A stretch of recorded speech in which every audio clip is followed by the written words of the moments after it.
So how to create your own YouTube ads. So if you want to create an ad and publish it, like to put money, so YouTube puts it like in front of other people's video. This is what I am understanding from your question. Well, then you will need some kind of video editing software. It can be very simple. It can be on your phone.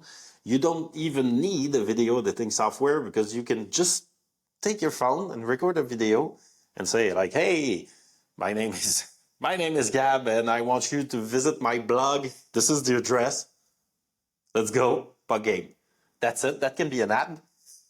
You will then go to AdWords or YouTube and then show ads, but it will redirect you to AdWords, which is Google branch of like, hey, give us money and we'll spread your message. That's basically it. And you will upload your video there and you will say like, I just want this video to be shown on YouTube. That's it, because YouTube, they have all these other platforms that you can show on their website, blah, blah, blah, in search result.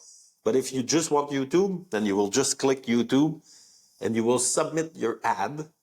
It will take a while for Google to like probably a human to listen to it and be like, yeah, I approve. And then you will be able to show your ad on YouTube and to create, you will have created your own YouTube ad.